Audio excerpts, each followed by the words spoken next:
One metric that I think that is extremely valuable is tracking the growth of branded terms in Google. Right? If that is growing, if there are every month more people who are searching for your company name or your technology name, I think that's very, very valuable because I can confidently say if those numbers are not growing, the pipeline won't be growing neither. Welcome to the Science Marketer Podcast. Today, we are diving into a challenge many marketers in science-driven companies know well, building a marketing team from scratch. Joining me today is Teja Sirec, founder of Biotheia, a specialized marketing agency dedicated to life sciences and biotech companies. Teja will talk about what it takes to establish effective marketing from day one, a topic she knows well as she's been one of the first marketing recruits into life sciences companies. Whether you're just stepping into your new marketing role or you're looking to sharpen your strategy, Teja's insights will help you get clarity on what really matters. Hi, Teja. Welcome to the Science Marketer Podcast. Hi, Joachim. Really nice to be here. Thank you for inviting me. So let's start with the first question. And before we start to dive into today's topics, I would like to ask you to introduce yourself and your company. Okay.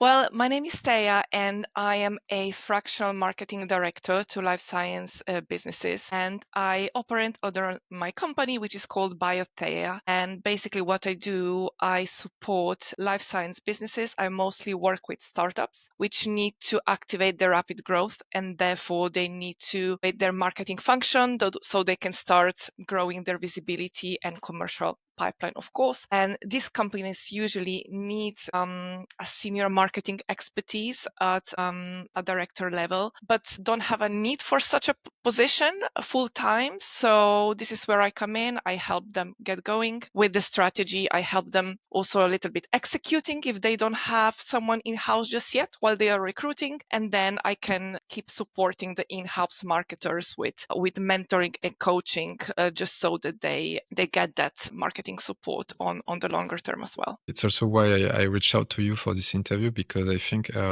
this topic of early days marketing, especially in life sciences companies, is something we see all the time. Like a lot of people are joining as juniors, they have to build everything, learn everything. So this will be really like what we discussed today. You yourself have been an early employee in 2 different companies. Can you briefly explain those experiences and how it was for you? Yes, absolutely. So I did work in 2 companies over the past years, and both times I found myself in environments which were just kind of establishing or getting properly started with their marketing function. So my first role when I transitioned from academia, where I was working as a postdoc, to industry was as a scientific writer for a business which was manufacturing biochemicals and then selling them in the format of they had a catalog sales and e-commerce, but then also a more custom type of business for custom orders and CDMO services. So there I joined at a really interesting time, I think, because the business has just established a proper marketing function. So we were a team of 3 and it was led by a very experienced marketing director. So yeah, and we started building from scratch. It was a really, really nice opportunity and it made me fall in love with the marketing, scientific marketing a little bit. And yeah, this is where things started for me. And maybe I can mention also the second company where I also kind of started and came in quite early. That was a little bit a different business with a different business model. That was actually a startup commercializing new technology for characterization and analysis of biological samples. There, I came into an environment where the business already had worked out some of the marketing foundations.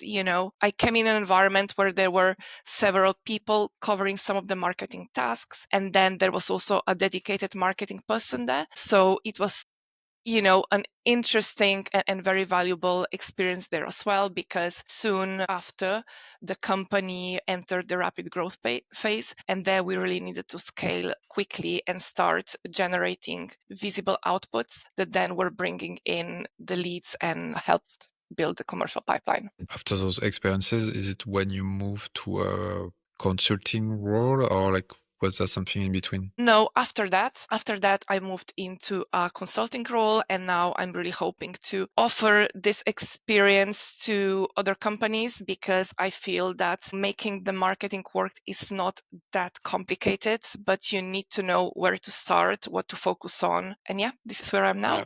Sounds good. So talking about where to start, what's the first thing you recommend to someone alone as a marketer or with a small team? Well, I would say, when people come into their marketing role, maybe they are one of the first marketing employees. I would say, first of all, get to know the business really well. So, start with the product, with the technology. You are in marketing, but you really need to understand what people are buying, what are those unique benefits, because this is so important for you then that you know what to talk about. So, the second thing which is really important, I think, is understanding the needs of the business. So what does business need from marketing now? And oftentimes this is much more or more complex than that just the leads, because you need to build a lot of other things before you can get to that. And maybe the third thing that I think it's really great to get into the habit of doing is planning things. Even if you start with a small plan, I think that's so important because a plan will set up what you will do. It will set expectations for what will be the output, so the business knows what it will get out of it. And also you set expectations for the budget that you need or the support that you need. I think bringing all these things together would set people for a very kind of solid start. In one of the LinkedIn posts you've shared about this topic, you were talking about building processes early on in a marketing team, and I found this very, very interesting. So how do you recommend to start creating those processes, and what exactly are they? So yeah, the reason why I brought that up was because I know that, in early marketing teams, people would find themselves caught between things that they want to do as part of their plan. And then there is also a lot of excitement and ideas coming from the team, from all directions and all levels, right? So you kind of want to do both, but then you find yourself that you can't really, right? So you need to balance the two things, which is why I'm saying that establishing some processes is really so beneficial, because it helps you as a marketer handle the workload, and it also helps set expectations with other people. And maybe if I can give an example, setting up a process for preparation of application notes.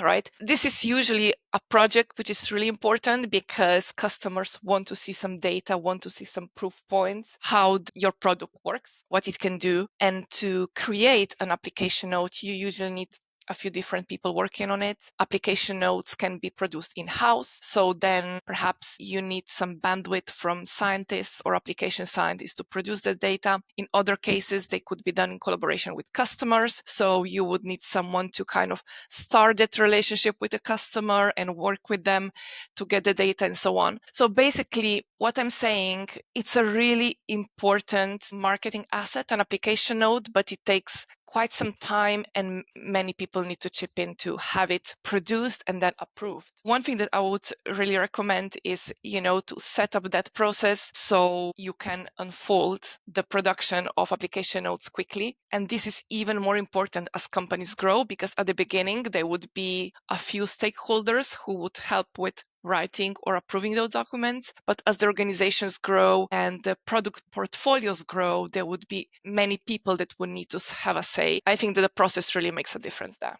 And I guess it's also helping with consistency. Like if you want to release application notes, but you do it only like once a year because nobody has the time, right? It's also helping to make it recurring. Yes, absolutely. And that's what you need for the marketing. Is there also something when companies start that they should absolutely do, like non-negotiable activities, for instance? I mean, what I recommend to all companies is really to invest a little bit of time to build a strategy, because this is the one way to know what marketing should be doing and achieving, to align with the rest of the organization, and also to build some scenarios and expectations how much that will cost and how long it will take to get some results in. I have seen many companies where the marketer has, as you said, like too many priorities. What are the criteria you will use if you work with a startup? And how do you tell them, okay, this is more important because of this aspect and this aspect? Well, it takes a little bit of thinking and weighing of the options, of course, because there are some things that are maybe time consuming or even budget consuming, but they are really important on the long term. And there are some other things that will get you some results on a short term. You need to find a compromise between the two. But something that, let's say, for me has always been a priority in marketing, and I would set it to myself that I would not drop it no matter what, would be the execution, because we need to keep showing up, right? People will consider buying from companies that they remember, and they will remember whatever they will see several times. So I think this is really important, because when you are running a marketing department or even working in a marketing function in a smaller company, you're wearing so many hats, and there is a lot of work that you need to do behind the scenes that is invisible. I don't know, cleaning the email list, sorting out the CRM, making edits to a presentation, those small things that are important, but customers and prospects don't see that, and you need them to keep seeing you with valuable assets and information and events, and this is what keeps then the business going with the leads coming in. So it's hard, but for me, execution, it's really so important, finding time for it and getting in front of the people. And when you mean execution, it's, for instance, like sending emails, posting on social media, these kind of things, like where you show the company to your audience. Exactly. Yeah. So email should be definitely a no-brainer, because those people that you have on email list, you have already acquired. So you spend dollars on that, and they want to be reading what you're doing and how things are going. So that is really low-hanging fruits. Then there are socials, and then something else, webinars. I'm sure that in every organization there are many people that can talk about the science or the challenges that scientists have.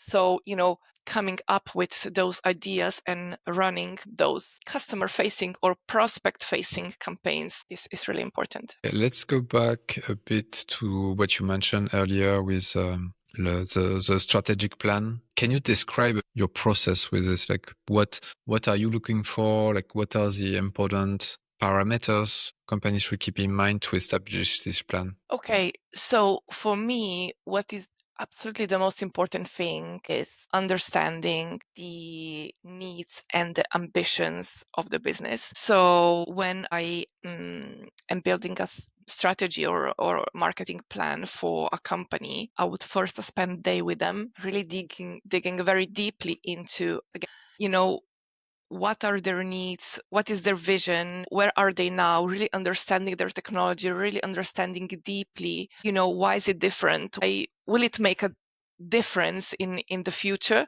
So that's the key, because if you don't understand that, your plan and the strategy just won't be bringing in the right things. So then, as a second part, I do my own research. So I look at the organization from my marketing perspective, and I look at what is their marketing readiness when it comes to the assets, the capabilities they have in-house. And basically, this is where things start. I do nice, solid piece of research on them as an organization, but then also on the market, the competitors, and so on. And I also make sure that we answer all of the key questions that need to be answered for marketing to be effective. And in my experience, there are 11. So we work through the process and make sure that we cover all of those. Are you also talking to customers, for instance, like to have an idea of why are they buying this type of product? Yeah, I also run interviews with the customers, and I do this just to hear their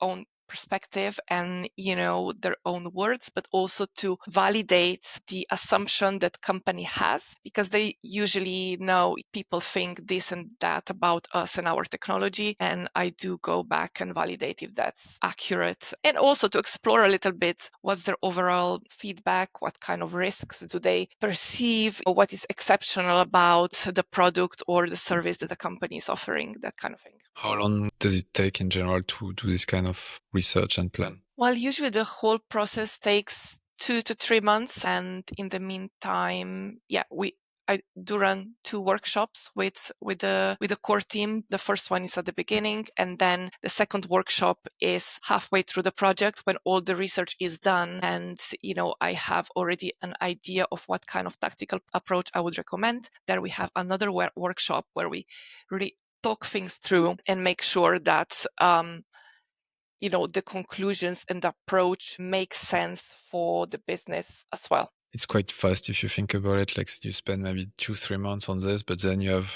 a basis for the mid-long term. So I think it's a really good investment also for companies to do this. You said also earlier that this plan is useful to align with the rest of the team. So beyond marketing, like the rest of the company. So can you talk a bit more about this? Like why is it so important to align the marketing plan with the rest of the company? Well, two key reasons. The first reason is because marketing should be bringing in things that will be useful to the business. It needs to, the activities and the outputs needs to link directly into what business needs to achieve, right? So that's number one. And number two is a marketing function or a marketing just person will never be able to deliver everything by itself. So it should really align with other teams. It should kind of work out how marketing will work with sales to make that process efficient, and the handover between marketing and sales. People need to align on how they would share the information both ways, because marketing should be learning from sales, who is very customer facing, what's going on, how conversations are going, what are customers asking about. It should align with the scientific teams, with the product management teams. So having that plan and then sharing it across organization, it really brings people together and really helps align everyone so that things can actually happen. Now let's talk a bit about measuring the success of marketing, which I think is also a big topic, especially early on. What indicators are you looking at the beginning when a company starts their marketing? Well, usually I build these indicators based on the key objectives and key challenges that the organization has. However, small and new businesses need to start focusing on building their visibility in a market space, which means people need to know about them and remember them. And after this happens, they will maybe start researching them and then maybe buy from them. So when I'm talking about the early indicators, I'm really talking about how do we know that we're doing a good job, and the more and more people know about us, so everything else can happen downstream. And one metric that I think that is extremely valuable is tracking the number, or let's say the growth of branded terms in Google. Right? So if that is growing, if there are every month more people who are searching for your company name or your technology name, if it's unique, if you're the one who is bringing to the market, they are probably looking just at you. I think that's very, very valuable, because, I can confidently say if those numbers are not growing, so the pipeline won't be growing neither. That's a really good advice. I didn't think about it, but it's actually very obvious. Yeah. Good point. And what if this doesn't happen? So like you said, if this is not growing, what do you recommend to do? I recommend, just doing it. Because no, the fact is that we know there's a lot of science behind buyer behavior, how it happens, how it works in B2B, and it is just the fact that people want to learn and research options and technologies by themselves before they get in touch with a salesperson. So the fact is that you need to build that authority online and also perhaps in live communities, events, and so on, so that people can find you and that they can research you, because these are really two important things for being able to sell downstream. Yeah. So being patient maybe is a good advice for marketers. Are there any channels where you focus more than others? So I think you mentioned search, so maybe building authority on Google is one thing.